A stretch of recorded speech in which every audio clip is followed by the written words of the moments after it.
Hi, I'm Robert Crowe, and welcome back to part 2 of our two-part episode series on optimizing models with Optax.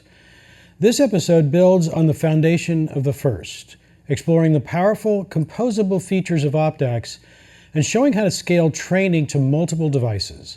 So let's get started. In our last episode, we covered the fundamentals. We walked through the entire core training loop. We defined a model using NNX module. We connected it to an Optax optimizer using NNX optimizer.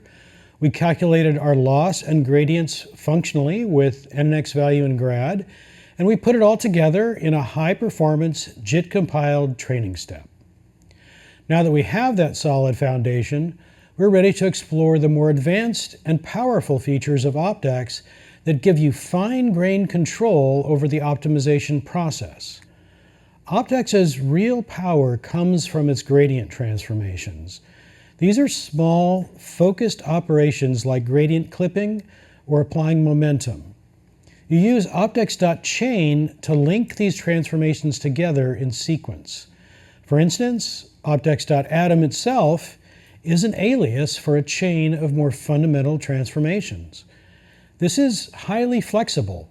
For PyTorch users, imagine being able to easily insert custom gradient processing steps into an optimizer like Atom, or build SGD with momentum from basic blocks. Here's how you can add gradient clipping to an Atom optimizer. You use Optax.chain to first apply Optax.clip by global norm, and then Optax.atom. This chain transformation, Optax-atom with clipping, is then used to create our NNX optimizer. The train step function we saw earlier would work with this new atom state optimizer clipped without any changes. This example shows building SGD, stochastic gradient descent, with momentum and clipping from fundamental Optax transformations. We chain global norm clipping, Optax trace for momentum, and Optax scale to apply the negative learning rate for gradient descent. This demonstrates the build your own optimizer power of Optax. Again, the same train step function can be used. Optax provides a rich set of learning rate schedulers. These are usually functions that calculate the learning rate based on the current training step. To use them, you employ Optax.inject hyperparams. This function modifies an Optax optimizer like Optax.atom so that one of its arguments, typically learning rate, is now fed by your schedule function. For PyTorch users, this is different from having a separate scheduler object that you call step on. With Optax, the scheduling is baked into the optimizer transformation itself and happens automatically during the optimizer.update call. Here, we define a learning rate schedule using Optax.warmup cosine decay schedule. This function, LR schedule function, will take a step number as input and return the learning rate for that step, implementing a linear warmup followed by a cosine decay. Now we create a new Atom optimizer which uses our schedule function in the learning rate argument. The resulting opt-atom with schedule is an Atom optimizer whose learning rate will be dynamically controlled by our schedule. This is then passed to NNX optimizer. The training loop doesn't change. Optax handles the learning rate adjustment internally based on the optimizer's step count. Often, you want to apply different optimization strategies to different parameters, like a smaller learning rate for biases than for kernels. Optax provides tools like Optax.partition for this. For PyTorch users, this achieves a similar outcome to parameter groups, where you have different settings for different sets of parameters. The main difference is that in Optax, this is set up within the Optax transformation that you pass to NNX optimizer, rather than in the NNX optimizer constructor itself. The main tool for per-parameter optimization is Optax.partition. It takes two key things: a dictionary mapping labels to specific Optax optimizers, and a params labels PyTree. This params labels PyTree must exactly match the structure of your model's parameters. Each leaf in this PyTree will have a label telling Optax.partition which optimizer from your dictionary to use for that specific parameter. The trickiest part is often generating this param labels PyTree correctly. Remember that this PyTree must have the same structure as your model's parameters. So NNX state and giving it the model with a param filter. To create the param labels PyTree, we typically define a label function, like this label function here, and then this function is used with jax.tree map with path, which iterates through your model's parameters. For each parameter, label function receives its path, which is a sequence of keys and the attributes leading to it, and its value. Here we convert the path to a string and check if bias or kernel is in the name to assign a label. It's important to make this robust if your model structure changes. Once we have our label function, we use jax.tree.map with path to apply it to our model's parameters, producing param labels PyTree. Then we define our partitioned opt using optax.partition. We provide the dictionary of transformations for kernels group, biases group, and a default group, along with our param labels PyTree. This partitioned opt can then be used with NNX optimizer. This table summarizes some of the key API differences for PyTorch users. For optimizer instantiation, NNX takes the whole model.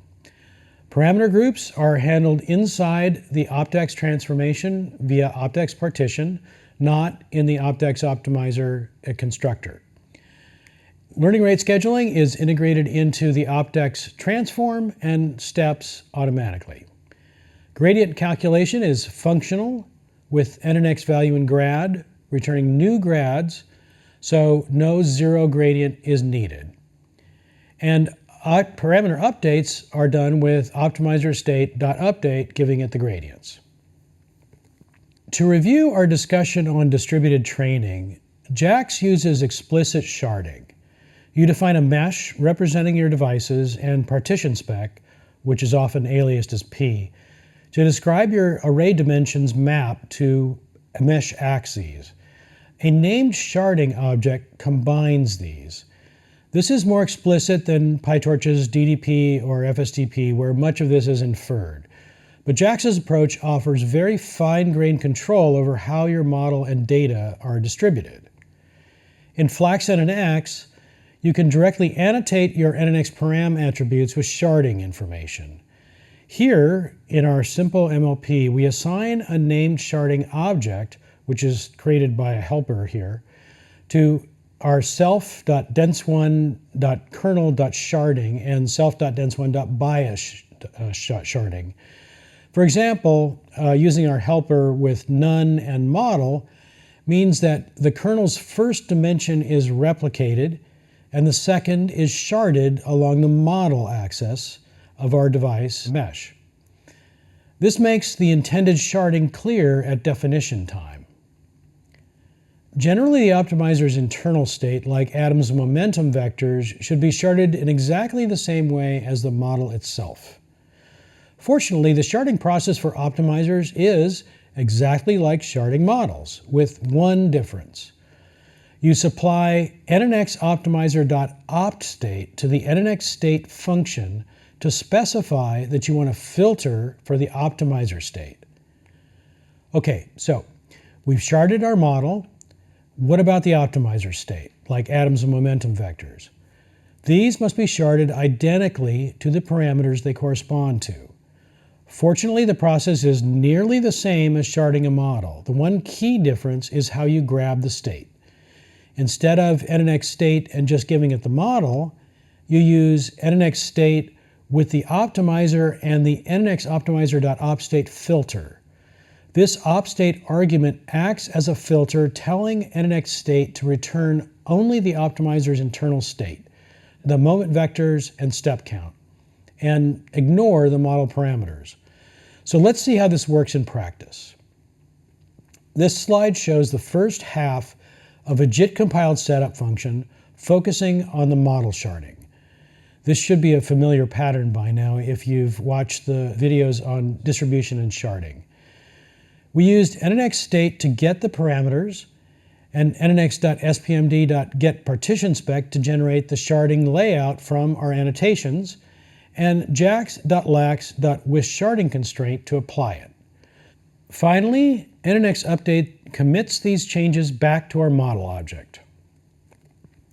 In conclusion, Optax paired with Flax NNX offers a robust and adaptable optimization experience for JAX.